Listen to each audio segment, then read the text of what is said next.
Nagini, Sero, naga bergola pasti murka.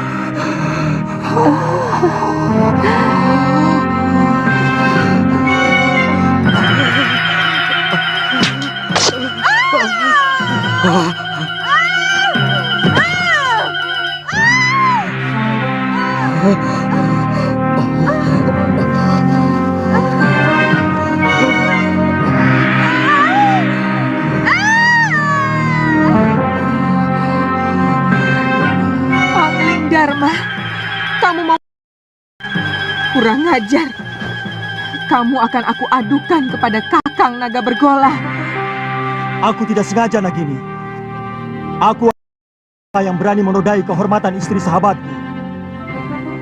Nagini, tidak kusangka Nini tega mengkhianati Kakang Naga Bergola. Kamu mau mengadu kepadanya?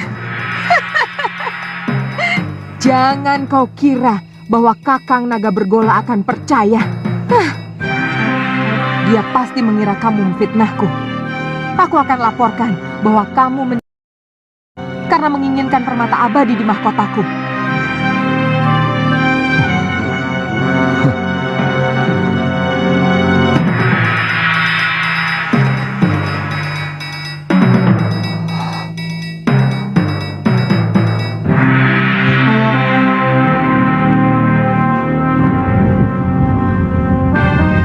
Bergola, Kakang.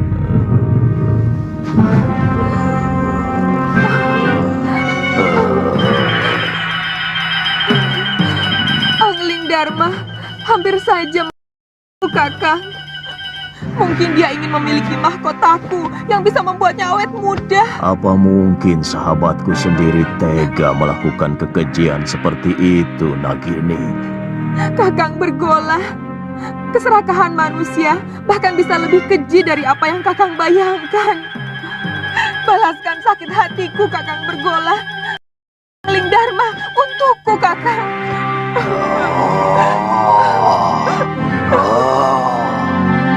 Aku sangat menghormati Kakang Naga Bergola. Aku tidak bisa melihat istrinya mengkhianati cintanya yang begitu tulus. Tapi malang,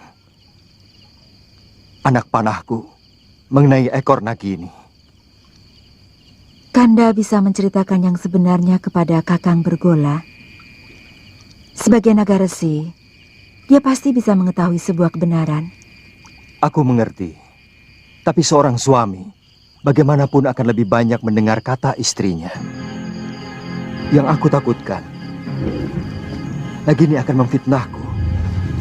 Dan demi cintanya pada sang istri, Kakang Naga Bergola.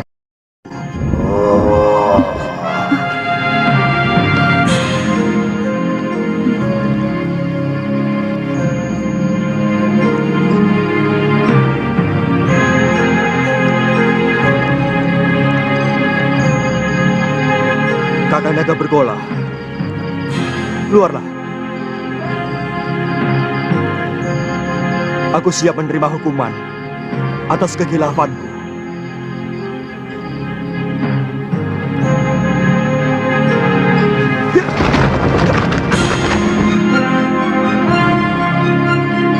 Aku sudah mendengar pembicaraanmu, sahabatku.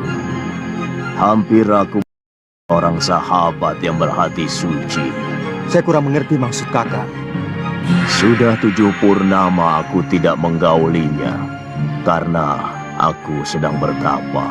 Aku mohon kakak mau memaafkan Nagini. Aku telah bersumpah lebih baik mati daripada dikhianati seorang istri.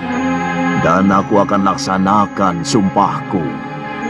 Kakang, Kau begitu baik pada aku, Angling Dharma. Maukah kau mewarisi ilmuku? baik kakang. Naiklah ke punggungku.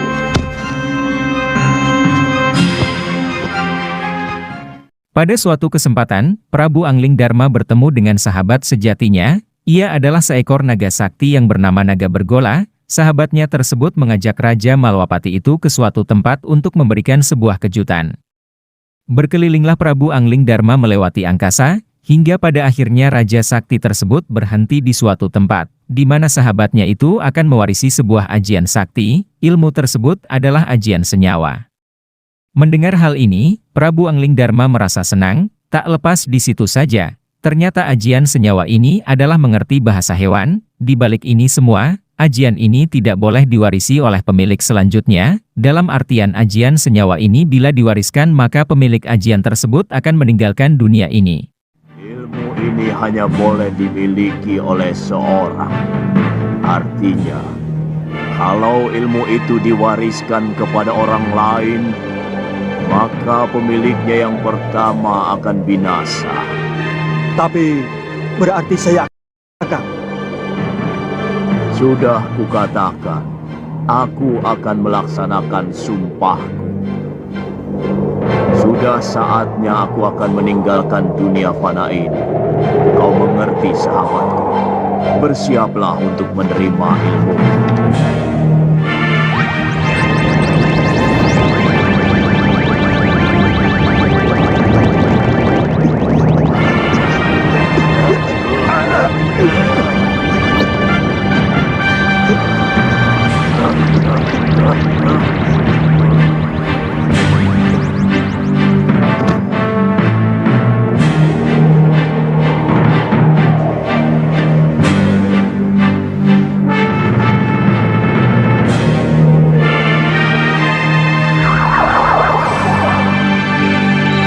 Selamat jalan, sahabatku.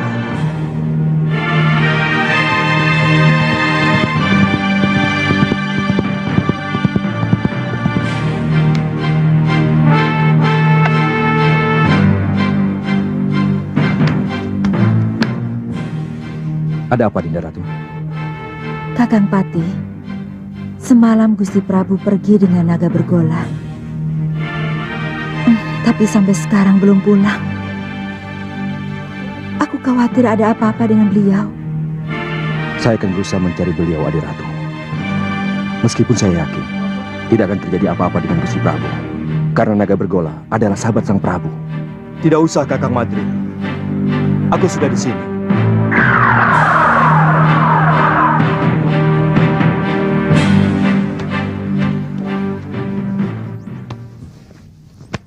Maaf aku membuatmu cemas, Dinda.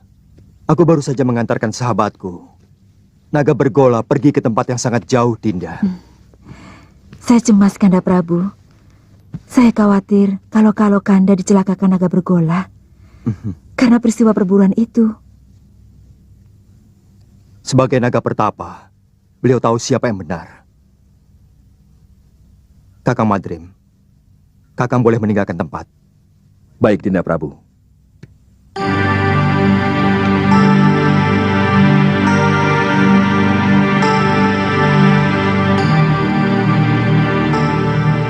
Lihat, Sang Prabu juga sedang bermesraan dengan istrinya. Seharusnya kan memang begitu. Semua istri wajib meladeni suaminya. Aduh, Kakang ini mau tahu diri. Aku ini sudah hampir bertelur.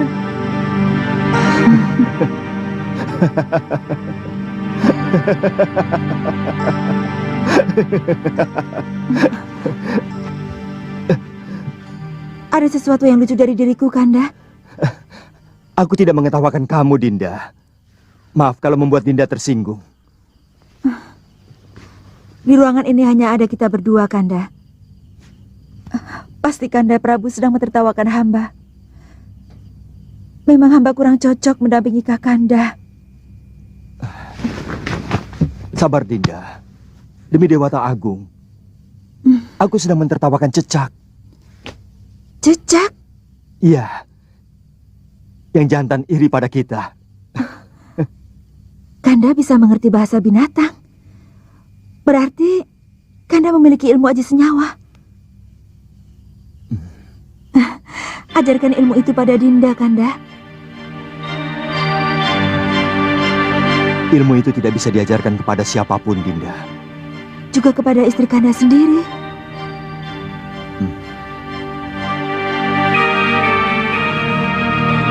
Ternyata Kanda tidak mencintai Dinda. Terus terang, Dinda merasa tidak punya arti apa-apa lagi di hadapan Kanda. Dinda tidak bisa membayangkan bahwa di antara kita akan timbul jarak yang semakin jauh. Karena Kanda mengetahui sesuatu yang tidak Dinda ketahui, seperti yang baru saja terjadi. Dulu kita pernah berjanji untuk sehidup semati demi cinta kita.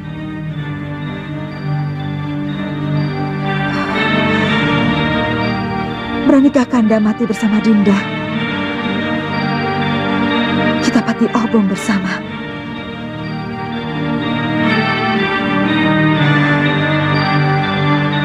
Karena tanpa memiliki ilmu yang Kanda miliki, hidup Dinda tidak ada artinya lagi. Dinda akan terus-menerus diburu rasa ingin tahu apa yang Kanda ketahui.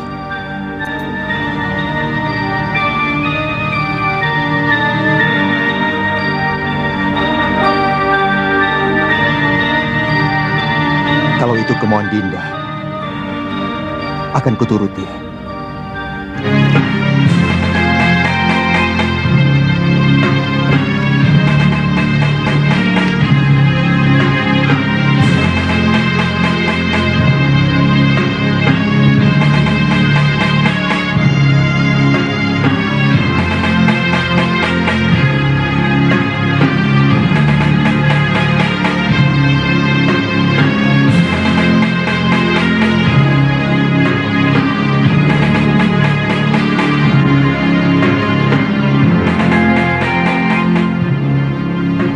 Tataplah semua wajah rakyat Paduka selama mungkin, Dinda Prabu,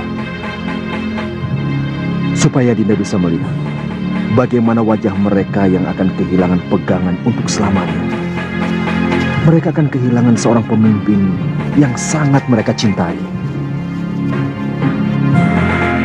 Apa tidak ada cara lain? Sama saja, Kakang Madrim. Kalau ilmu aji senyawa itu saya berikan kepada Dinda Setiawati, aku pun akan mati. Hamba tidak bermaksud mempengaruhi Dinda Prabu.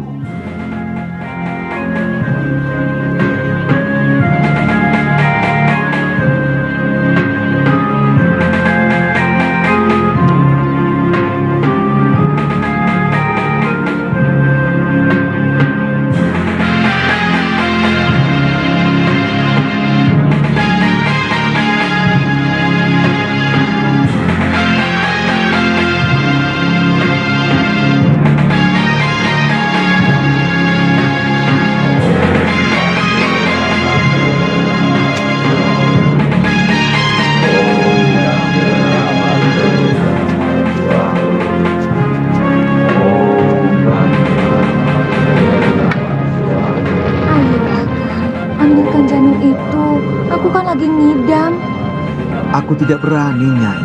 Bisa-bisa aku dibunuh pengawal raja. Kakang memang tidak pernah mencintai aku. Dasar bandot. Baik, jika Kakang tidak mau turuti permintaanku, aku lebih baik ikut Pati Obong bersama Permaisuri Raja. Silakan, itu urusanmu. Kau pikir aku akan ikut-ikutan Pati Obong seperti Raja bodoh itu? Tidak. Raja itu hanya mengikuti keinginan pribadinya. Dia tidak mau tahu bagaimana rakyatnya masih sangat membutuhkan ini. Kalau aku yang jadi raja, aku lebih membela rakyat daripada istri yang sangat mementingkan nafsunya itu.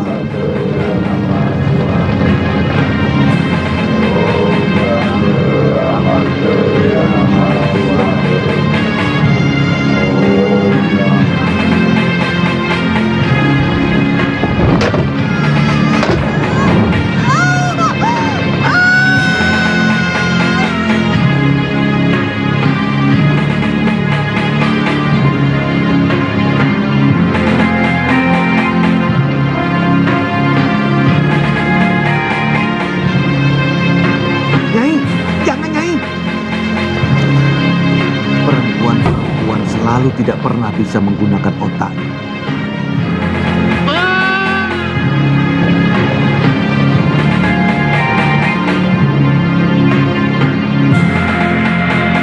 Rakyatku, aku mendapatkan wangsit dari Dewata untuk mengurungkan niatku melakukan Pati Obong. Karena aku harus lebih mementingkan yang paling membutuhkan aku sebagai suami dan sebagai raja. Aku menghargai kesetiaan istriku. Setelah melakukan upacara Pati Obong bersama dengan istrinya, Prabu Angling Darma menggagalkan niatnya untuk melakukan Pati Obong, namun istrinya terlebih dahulu sudah melakukannya. Raja Malwapati itu merasa tersentuh hatinya ketika mendengar percakapan kedua hewan yang sedang menyaksikan upacara Pati Obong tersebut. Setelah selesai upacara tersebut, Prabu Angling Darma bertemu dengan Patih Batik Madrim. Ia merasa bersalah atas kepergian istrinya. Hatinya masih belum tenang karena ia sedang merasa sedih. Ia terpaksa melakukan upacara tersebut karena ajian senyawa tidak dapat diturunkan kepada pemilik berikutnya. Apabila ketentuan tersebut dilanggar maka pemilik ajian itu akan meninggoy. Dibuatlah keputusan, Prabu Angling Darma dan istrinya melakukan upacara Pati Obong, di mana upacara ini adalah menggambarkan kesetiaan antara suami dan istri. Sambil melipur duka lara,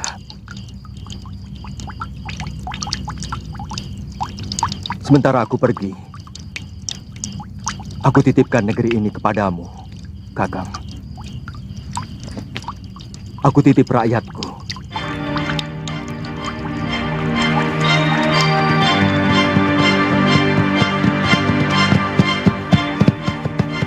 Cukup sampai di sini, Kakang Madrim. Kembalilah. Kabarkan kepada rakyatku bahwa aku sedang bertapa. Baik, Dinda Prabu.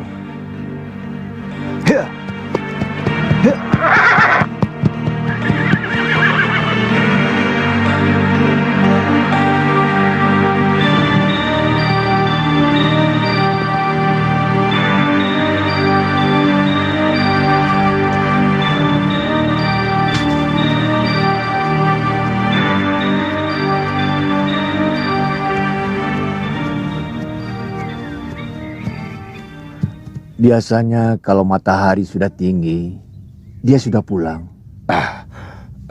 Jangan-jangan si tua bangga itu sudah menangkapnya.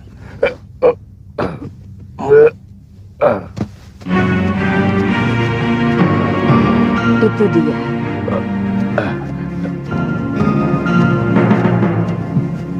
Nyai, sebentar ya. Iya. Masih belum sembuh, Ki? Kumat lagi. Oh, iya.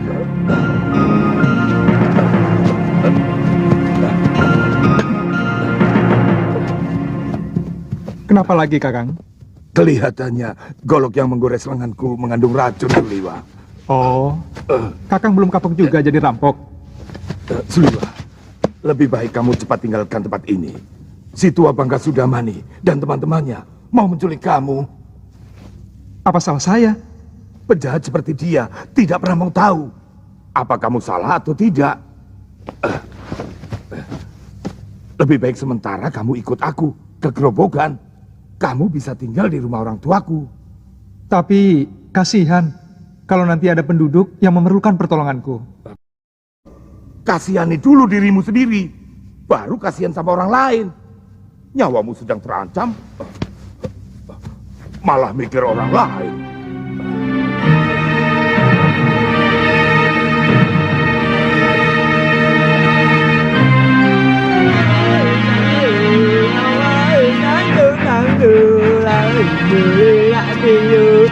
Manuling.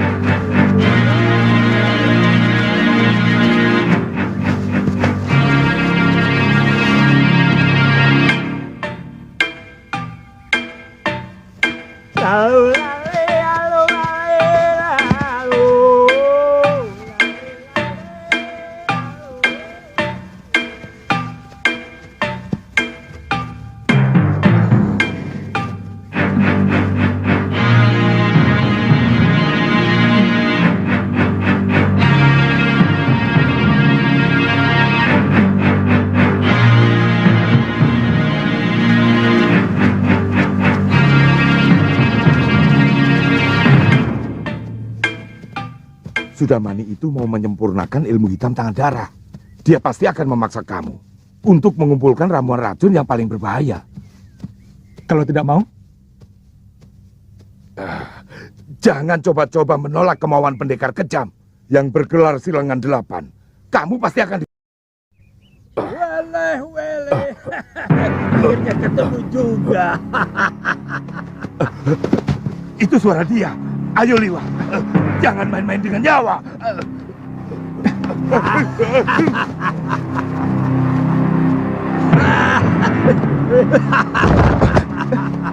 Naget, ayo, siapkan pakaianmu dan segera ikut saya. Jangan takut. Kalau kamu ikut saya, kamu akan aman. Saat ini banyak penjahat yang menginginkan dirimu.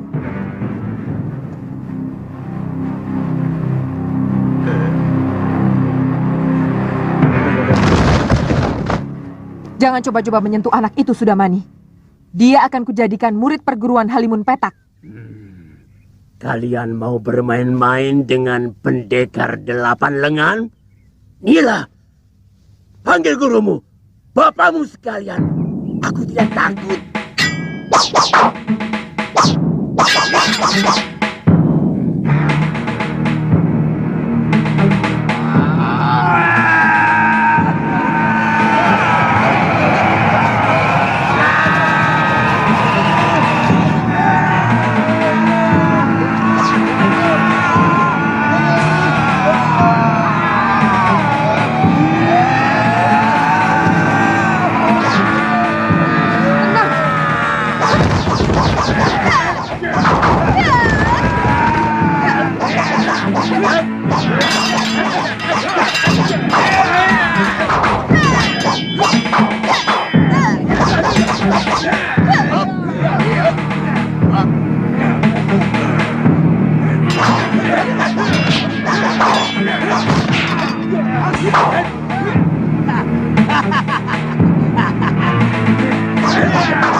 Kalian mau melayani aku, anak-anak?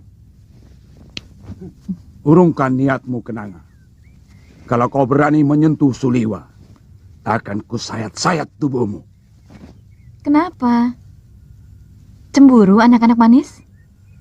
Suliwa satu-satunya tabib yang ada di sekitar Gunung Kendeng. Jangan kamu jadikan korban. Pokoknya, kamu harus menghadapi kami kalau berani masuk ke hutan 1000 bunga. Aku tidak pernah membiarkan siapapun yang berani ikut campur urusanku.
Di sisi lain, Prabu Angling Darma sedang mengendarai seekor kudanya. Tiba-tiba ia mendengar di suatu tempat ada para pendekar yang sedang berkelahi. Belum tahu apa yang sedang mereka perebutkan. Ternyata ada seorang tabib handal yang menjadi rebutan para tokoh golongan hitam. Tabib sakti tersebut bernama Suliwa. Ia adalah tabib muda berpengalaman. Perkumpulan tersebut tampak Citra Genjik, Kenanga, Ki Legawa, Ganggadara, Ki Paronwaja, dan yang lainnya. Para tokoh golongan hitam tersebut memperebutkan tabib Suliwa. Mereka tahu bahwasanya tabib sakti tersebut bisa berguna bagi mereka. Dengan usaha masing-masing, satu persatu pendekar tokoh golongan hitam merayu tabib Suliwa agar mau mengikuti mereka. Namun usaha mereka semua sia-sia. Tabib sakti tersebut tidak mau mengikuti kemauan para tokoh golongan hitam. Ia memilih bersembunyi untuk melindungi dirinya. Jangan lupa subscribe dan like-nya ya sobat. Semoga sobat semua terhibur. Salam film Angling Darma. Kita ketemu di episode berikutnya. Sampai jumpa. Mencium bau keringatmu, kamu pasti si tabib dari hutan 1000 bunga. Kebetulan, tidak usah takut pada paman. Aku akan menyelamatkanmu dari orang-orang jahat yang mau menangkapmu.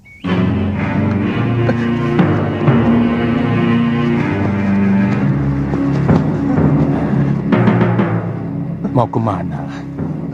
Apa kamu mau diringkus sama si tua bangka Sudamani?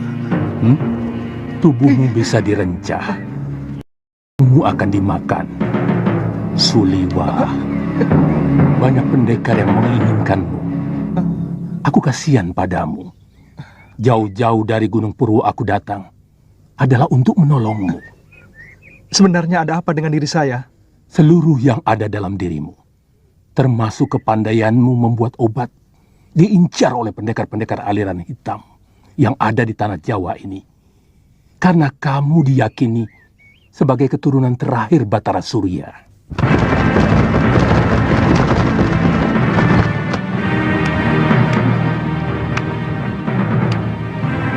Mau dibawa kemana kekasih saya, Genji? Itu bukan urusanmu, perempuan cabul. Aku tidak akan membiarkan tabib suci ini menjadi santapan nafsu bejatmu. Jangan berlagak suci, Citra Genjik. Kamu sendiri mau menggunakan tabib muda itu untuk membuat racun dan obat kuat. Kamu kepada perempuan bisa terlampiaskan, iya kan?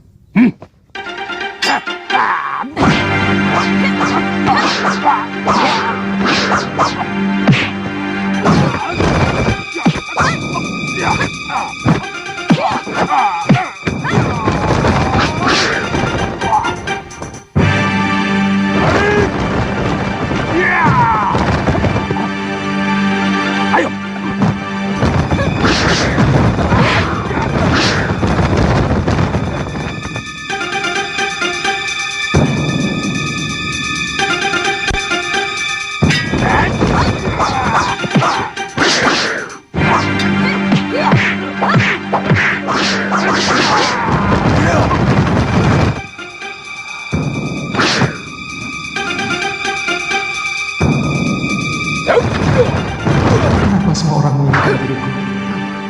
dan semuanya orang-orang jahat.